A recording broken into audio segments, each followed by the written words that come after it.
8 gambar. Di antaranya itu ada yang telapak tangan itu, yang telapak tangan diperkirakan adalah telapak tangan kiri wanita ya.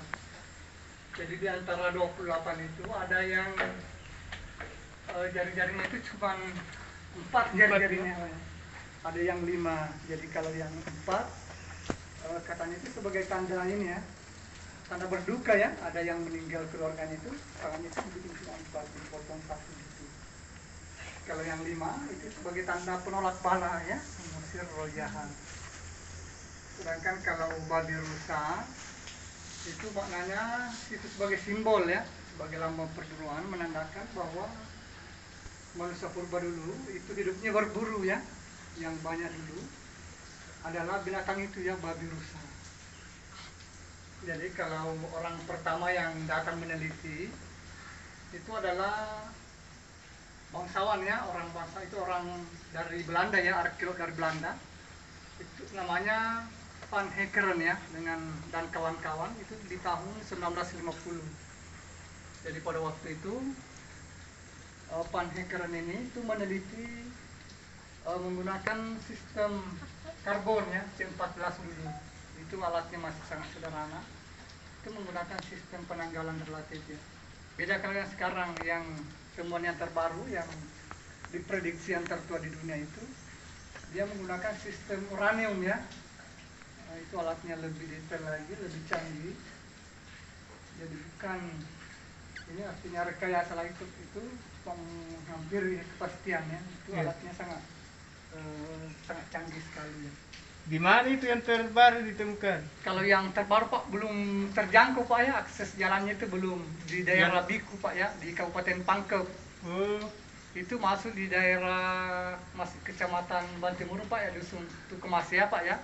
Itu menembus beberapa bukit Pak, Gunung Kars itu. Jalan kaki ke sana jalan kaki. Namanya Biku Pak ya, Kampung Biku. Itu ada namanya Leang atau Gua Tedonge istilahnya Pak namanya di situ. Tedonge ya. Tedonge.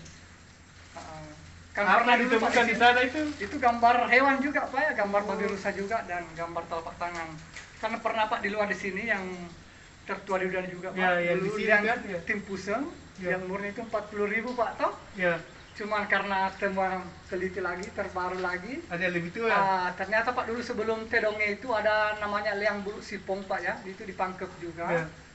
Itu umurnya sekitar 43.000 tahun. Setelah diteliti di Biku, ditetapkan lagi di situ tertua lagi di dunia untuk saat ini Pak ya. Ya. Namanya Leang Tedonge Pak ya, atau Gua Tedonge. Jadi warnanya yang digunakan yang merah-merah itu bukan darah ya, bukan darah hewan ya atau darah manusia, tapi bahannya namanya oker ya, oker. Oker itu bahan itu dari alam ya, sebenarnya dari tumbuh-tumbuhan itu. Ada ya dari daun-daunan, dari getah-getah pohon. Ada juga semacam ini ya, kalau oker semacam ada bebatuan juga yang mengandung unsur warna merah itu. Itu yang dicampur ya? Yang dicampur itu Pak ya. Jadi bukan darah Pak ya. Ya. Kalau darah katanya sih itu sampai paling lama katanya itu sampai ratusan tahun saja ya, itu sudah hilang ya? Sudah hilang. Jadi pewarnanya itu menggunakan itu Pak ya, bahannya namanya oker. Jadi gua ini merupakan salah satu gua hunian Pak ya, tempat tinggal manusia purba dulu. Jadi artinya di kawasan Kars Maros ini Pak ya. Kan ini kan Karsnya Pak 2 kabupaten Pak ya, Maros Ya. Pangkep ini terbentang sekitar 42.000 lebih hektar Pak ya. Itu salah satu pegunungan Kars terluas terpanjang, itu nomor 2 di dunia Pak ya, setelah dari Cina. Setelah Cina ya nomor 1. Ditambah lagi gugusan anunya Pak ya, di bawah lereng-lereng Bukit Kars ini itu terdapat ratusan Pak ya, gua-gua prasejarah seperti ini Pak ya, yang memiliki tinggalan kebudayaan Pak ya. Jadi selain lukisan-lukisan seperti ini, itu banyak ditemukan juga gambar-gambar lainnya Pak ya. Kalau yang dari di Pangkep Pak itu, di Sumpang Dita itu ada gambar perahu Pak ya. Ya. Ada gambar anoa, pokoknya banyak sekali Pak ya. Ada gambar lipan, ada gambar orang ya, macam-macam Pak ya gambarnya. Jadi manusia prasejarah itu dia cuman membikin Pak ya, cuma melukis, cuma artinya dengan ada maksud dan tujuan tertentu Pak yang dibalik gambar itu. Media religi dia ya. Iya, masih itu religi kepercayaan itu sistem animisme Pak ya, Iya. dan dinamisme gitu.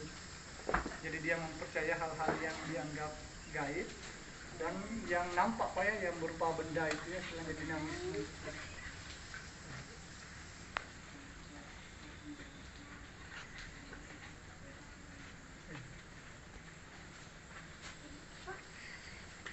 Bisa naik ke situ kan? Kalau foto bisa naik sampai di Sini sini. boleh ke sana. Ya, naik di situ. Kalau mau foto lebih jelas Pak, iya. Cuma terangnya. Awas kepala Pak. Oh my god. Langsung guys. Oke. Kalau guys. Sama nih. Kayak aneh. Kayak gitu mendingin apa. Ayo. Begini cara hidup manusia purba. Jadi cara hidup manusia purba itu hidupnya itu masih istilahnya nomaden ya. Mereka itu hidupnya berpindah-pindah ya. Dia belum masih. Mereka belum menetap. Mereka juga belum mengenal sistem bercocok tanam juga ya. Mereka itu tergantung dengan ini ya, makan dari daun-daunan, dari hasil berburu juga ya. Istilahnya berburu dan meramu ya, istilahnya mengumpul bahan makanan itu yang ada di sekitarnya yang bisa dimakan gitu. Mereka belum mengenal bercocok tanam, cuma tahun itu cuma berburu ya dan menangkap ikan ya, yang pakai tombak itu. Yang mana itu dapat tangan perempuan Pak? Oh, yang ada yang jempolnya Pak sebelah kanan dari posisi kita berdiri itu yang adalah telapak tangan kiri wanita Pak ya. Ada beberapa kalau tidak salah Pak ya. Oh, ini ya? Itu sekitar 6 buah Pak katanya ya. Yang jempolnya itu sebelah kiri Sebelah Pak, kiri. sebelah kanan dari posisi kita berdiri Kanan. Pak ya. Kanan ya, Sir. Ada yang baru-baru teliti ya karena masih ada nomor-nomornya. Iya baru-baru Pak pernah di ini Pak ya, dari universitas ini Pak ya, dari Unhas, kerjasama dari Balai Arkeologi Makassar Pak ya.